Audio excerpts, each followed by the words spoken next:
My name is Conor McGregor and I live in Lucan. And what's your status, or what's your professionalism? I'm a professional MMA fighter with a record of 4-1. I'm an up-and-coming fighter, and without a doubt you will see me on the UFC in the near future, without a doubt. You can have anything you want if you want it badly enough. You can be anything you want to be, do anything you set out to accomplish if you hold to that desire with singleness of purpose. I've always had visions of better. I've always visualized better, and in times of struggle, like driving down in a banger of a car that I had to push start, I'd be still driving a soft top Bentley around beautiful California in my head, and lo and behold, now I am driving a beautiful soft top Bentley around California. So I always visualized good things. I always visualized victory, success, abundance. I visualized it all, and it's all happening. Here we are, Yeah. in front of that arena. You know, if you have a clear picture in your head of something is going to happen, and a clear belief in that it will happen no matter what, then nothing can stop it. You know what I mean? It is destined to happen, and that's what happens. You know what I mean? It's perfect. Congratulations. Thank you. I was asking you on Thursday about his right hand. Yeah. Can I tell you what you told me? I said his right hand would get him into trouble. It's the shot I predicted. I said he'd overload on his right hand. I said I'd slip. I said I'd bang the left hook, and that's what happened. Word for word, you said, I felt when we stared down, I felt his right hand was twitching, which was a subtle tell for me. He is ready to unload that right hand, and I feel that could be a downfall for him. If he lets that right hand go, I will not be there. I simply enter the way I enter, and that is enough. They either overextend or they shrink away, but either way it is not good for them. I will create traps and dead space inside that octagon, and I will walk him into that dead space, but all of a sudden he will be in danger. How do you do that? How do you predict these if things? you can see it here, and you have the courage enough to speak it, it will happen. So I see these shots, I see these sequences, and I don't shy away from them. A lot of times people believe in certain things, but they keep to themselves. They don't put it out there. If you truly believe in it, if you become vocal with it, you are creating that law of attraction, and it will become reality. I believe in myself so much that nothing is going to stop me. I mean, that's just the way it is. It's 24/7 in my head. I always think about it. I'm always doing. I don't do anything else. And knowing that I have that kind of mentality about it, that's what gives me confidence going in there. You know, I've already visualised what's ahead of me here. I've already visualised my hands getting wrapped, and maybe walking out to the weigh-ins, walking out to the cage. I can see everything. I can see. Of course, I visualise the belt, man. That belt is on me up 24/7. It's a fight at the end. It doesn't matter who. There is no opponent. There's no Jose Aldo. Who the f is Jose Aldo? There's no one. You're against yourself. You know what I mean? You're against yourself. And I just feel like I'm able to beat myself. Yeah, I don't just knock them out, I picked around, John. Yeah, I said this, I'm sure you're probably all thinking in your head, this guy is talking absolute dribble. He's not gonna do what he says he's gonna do. You're probably all sitting there thinking that. But now here we are again, and I done what I said I was gonna do. I feed off this, I love this stuff. This is what gives me energy. Saying I'm gonna do something, putting it out there for the world to see, and then going out and doing it. There's no better feeling in the world than that, and it's as easy as that. Say what you're gonna do, and go and do it. It's a beautiful feeling when preparation meets opportunity. You know, nothing is impossible. You know what I mean? You can achieve anything. No, I'm happy doing what I'm doing. I'm gonna continue going on this journey, and if the title shot is next, I will take it. If not, at the end of the day, I already feel like that is mine. I already feel like that belt is mine. True years in the gym, true wins, true losses, true life.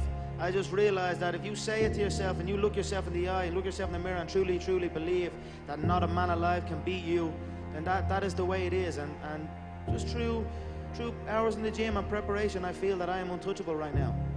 You're going to be an Irish legend, my friend. Yeah, I am an Irish legend, That's true. man. I'm a living legend. Yeah, I see myself as the champ already. Already? You're the featherweight champion already? Of course. I see myself as the champ from day one. Before I even started training, I always saw myself as the champ. That's how I see myself. I visualize myself already there. I visualize everything. I visualize this conversation. I visualize the walkout. I visualize everything going on. I know I have shots picked out that I'm going to throw in this fight in 5 weeks. You know what I mean? I've seen everything in my head, and now it's going to happen. You see it in your head, you're going to see it before your eyes. That's what I say. Could you fight tomorrow? Like, you seem ready. You seem like you're going to jump out of the screen right now and fight me. Stay ready so I don't have to get ready. I'm ready to go. Oh my gosh. I am ready to go, yeah. You know, adversity causes some men to break and others to break records, and I chose to be the second one. You know what I mean? So that's the way I looked at it. I just looked at it as another challenge. And excellence is not a skill. Excellence is an attitude. You know what I mean? And it's all in your head. You know, you tell yourself you are what you are, whatever you tell yourself you are. You know what I mean? And I'm telling myself I'm the two-weight champ. You know what I mean? That's that. Appreciate your surroundings and be grateful for it, and that's when good things happen. You know what I mean? But to have that bitterness and that negativity, then things start going bad. You know what I mean? So I think the fact that I have them thoughts and the fact that I appreciate everything and I'm grateful for the things around me and the way things are going, that's why it's going so good for me. I knew I was going to be the person to bring martial arts to the public eye. And now it's happening. You know what I mean? There's two things I've learned from these past 7 months. Number one is that hard work pays off. And number two is that dreams come true. And that's what's happening. When I was a kid, I used to visualize stadiums and like, even when I was playing football, I'd kick the ball against the wall and I'd pretend I scored a goal and I'd run off and I'd be raising my hand and visualizing a arena full of fans. And that was something I'd done as a kid out on my own. But of course, because you have to do that, you have to battle with this. This is the law of attraction. I mean, you have to, in the struggle, you know, when things are going good and you visualize these good things happening, you visualize more good things happening, that's easy. What's not easy to do is when things are going bad and you're visualizing the good stuff. And that was what I was able to do. I was able to, you know, even though I was having these troubles at home and even though I had no job, you know what I mean, or whatever, didn't know what I was doing. If it didn't happen, but I still was able to feel like it was. I still was able to go into a different, just like use my imagination, like a kid would use his imagination. I was basically just using my imagination, driving a little my girlfriend's car, a little Peugeot 206, and I was driving that, shaking down the road, and I visualized that, and I swear to God, sitting in the traffic and all, I visualized, I'm sitting here holding the steering wheel, visualizing a brand new car, and visualizing good things in times of struggle.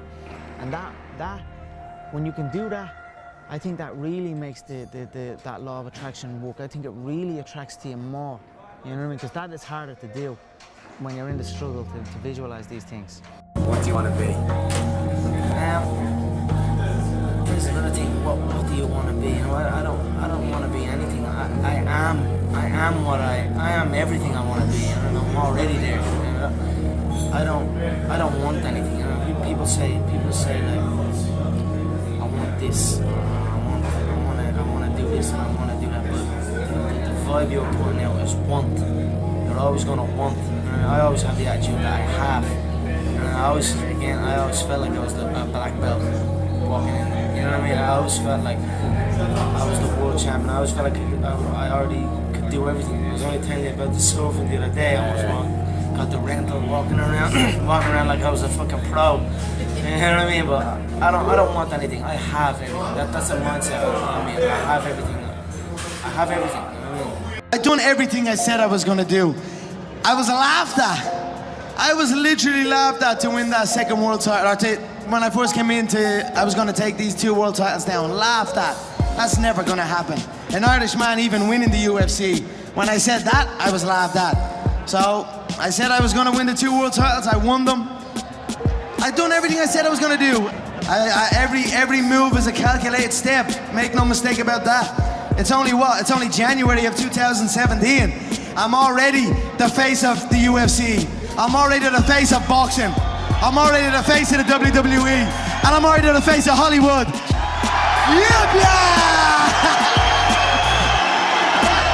And that's only January. That's only January.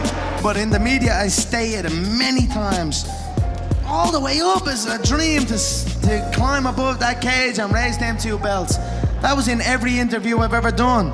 So when I won the fight and they strapped it, that Dennis Siver situation when I grabbed the 2 belts was before I'd even got 1 belt. Yes. That's how much the power of visualization, that's how strong the power of visualization is. I wasn't even a UFC world champion at that time, and already I was grabbing 2 of them and flaunting it in everybody's face. I believed it was gonna happen. I put the work in for it to happen, and it happened. So it's a strong thing, the power of visualization. That motherfucker's been a part of my shit since I'm 16. 15, 16, I started trying to play with that. Start trying to visualize things. I used to drive into a car park and try and visualize a car spot right next to the door and try and get that car spot and really try and visualize. I've been playing with that law of attraction and visualization a long time. So since I'm 16, since I first discovered it, if you can see it here, even the other day, I left my home and I was flustered leaving the home. I had to rush before I had to catch a flight here. I tried to rush into town and I was in a hurry, panicking. I got pulled over by the old Bill in a sweat. And then I hit the city centre and then I hit a traffic jam. I'm saying it's like when you feel that rush, or when you feel, it just keeps going and going and going. So I just sit and count to 10, patient, and then everything opened up for me and I rolled through. So I don't know, it's been a part of my life a long time. I've been playing with it. I can't pinpoint an actual moment, but I tell you what, it fucking works.